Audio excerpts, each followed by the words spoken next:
Yo, what's up mga katropa, mga lods, kamusta po kayo at welcome na naman po sa aking channel.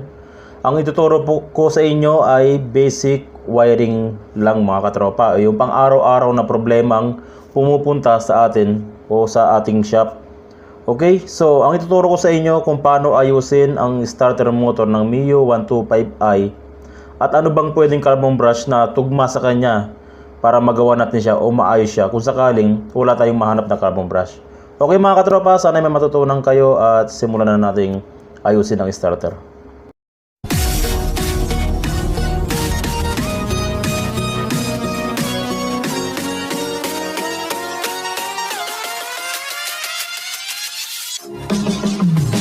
Mga katropa, huwag niyong kalimutang suportahan ang aking channel. Huwag niyong kalimutang mag-subscribe upang makatanggap kayo ng tip tungkol sa pagwawiring.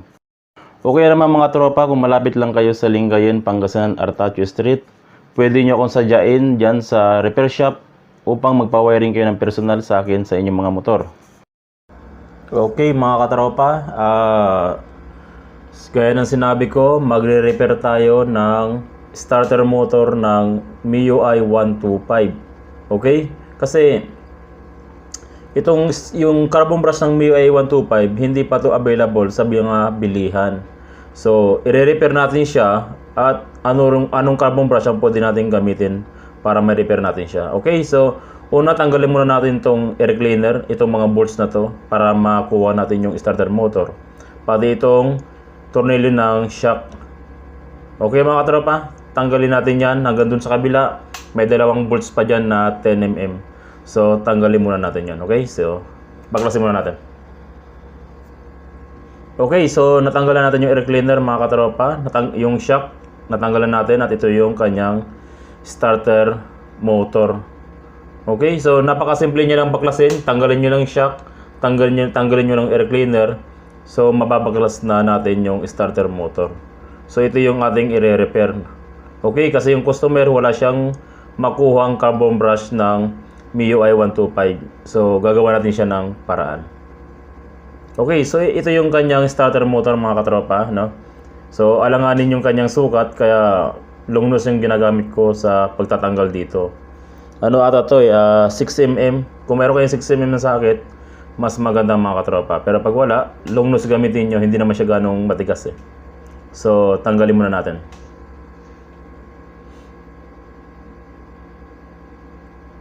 Okay, o yan. So bago nyo tanggalin mga katropa, meron niyang guide. Pakita ko lang yung kanyang timing kasi pag nagkamali tayo ng kabit ng timing ay magre-reverse yung ating starter motor. So napaka-importante na yung timing niya, tandaan nyo. Okay, so tanggalin na natin.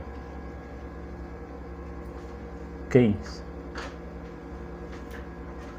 Okay, so ito yung kanyang starter motor, ito yung carbon brush niya mga katropa. Medyo makapal pa yung carbon brush niya pero hirap na siyang umandar o sabihin natin sunog na rin kahit makapal pero sunog na. So kailangan na natin siyang palitan. Ang problema, walang makuha yung customer na carbon brush. So papalitan natin siya, mag-i-improvise tayo para magamit ng customer yung kanyang starter motor. Okay, so linisan muna natin to. Tsaka itong kanyang magnet, linisan natin.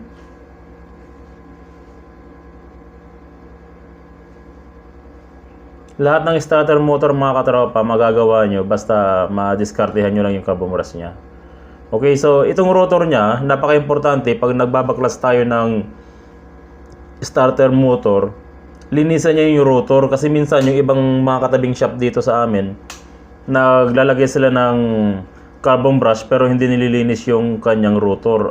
Ang mangyayari, bago yung carbon brush pero ayaw umandar nung starter motor. So magtataka sila bakit bago na yung carbon brush pero hindi pa rin umaandar o gumagana yung kanyang push button. Kaya napaka-importante linisin yung kanyang starter motor mga katropa. Lilihain nyo lang siya hanggang lumabas yung kanyang tanso para yung carbon brush mag-contact siya dun sa tanso ng rotor. So napaka-importante linisin nyo siya mabuti para walang sablay dun sa gagawin yung starter motor.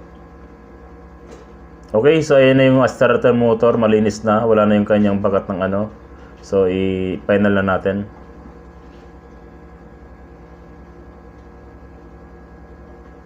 Okay, so pwede na to, malinis na. Okay. Next natin mga katropa, itong carbon brush. Medyo makapal pa siya pero pag sunog na, hindi na siya mapagana. Papalitan natin siya ng XRM 110. Okay? Papalitan natin siya ng carbon brush ng pang XRM. Ito. So magkaiba yung bracket ng XRM. Kaya i-modify natin siya dun sa pagkakabitan natin. So tanggalin muna natin itong isang carbon brush tapos ilipat lang natin yung yung isa ito. Ilipat lang natin. Pero bago ang lahat mga katropa, subok niya muna kung ano. Yan. Kasi kunting liha lang ito mga katropa. Kunting liha lang papasok na to. So lilihain natin yung side by side ng carbon brush para pumasok siya dun sa housing. So lihain natin yan yung gilid-gilid niya. Okay, tapos testing na natin kung papasok siya. Kunti pa. Kailangan swabe lang mga katropa. Hindi masyadong masikip para bumalik yung spring ng ating carbon brush. Okay, so medyo ano pa. Kunti na lang.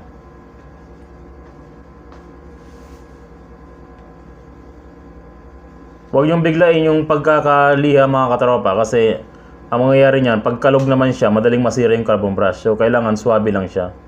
Tapos ilagay na natin sa housing. Okay. O yan na. Okay, pwede na yan. Next natin mga katropa, itong isa, putulin natin, mag-iwan na ng kunting tanso niya. Diyan natin ihinang yung carbon brush ng XRM kasi magkaiba yung bracket ng carbon brush tsaka bracket ng carbon brush ng XRM tsaka ng MIUI 125. So kailangan lang natin dito yung kanyang carbon. Yung bracket niya hindi na natin kailangan. Gagamitin pa rin natin yung stock bracket ng MIUI 125. Okay, so testing natin ulit. Liyan ulit natin. O yan. Pasok na, tapos hinangan na natin mga katropa.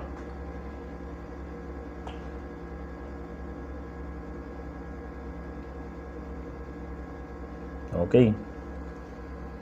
So kahit anong motor mga katropa, kahit anong starter motor, magagawa nyo basta malikhain lang kayo kung anong carbon brush ang pwedeng gamitin. Kasi yung mga ibang carbon brush na available sa inyo, pwede namang gamitin kahit sa motor. Basta ano lang, i-discover nyo lang kung paano siya gamitin.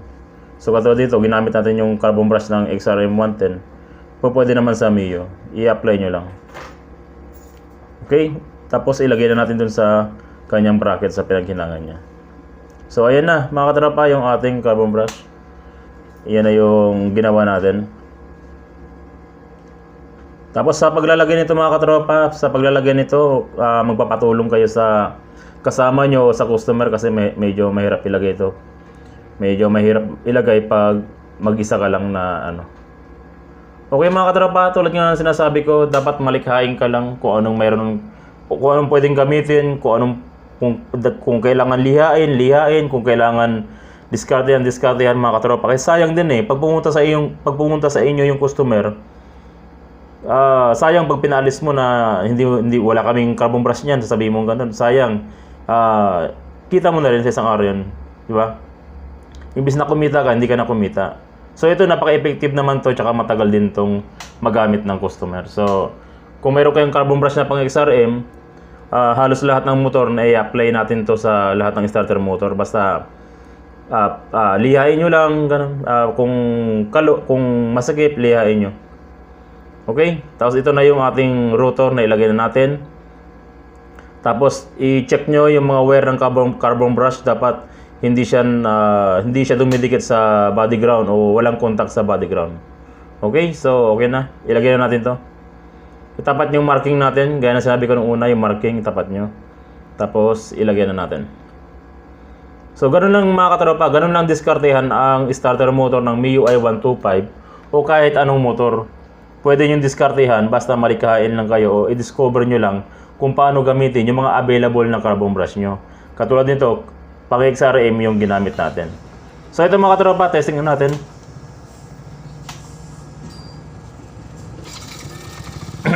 Okay, so ayan. Gumana na yung kanyang starter motor. Okay, so ganun lang mga katropa. Kailangan marikahain ka lang, ma-explore mo lang kung anong available na piyesa sa inyo para yung mga dumarating na customer ay hindi sayang, hindi maalis at i-recommenda ka pa kasi na-solve mo yung problema nila. Okay, so basic wiring lang ito mga katropa. Sana nakatulong sa panghanap buhay at sana may natutunan kayo sa panonood nyo. Salamat mga katropa. God bless sa inyong lahat.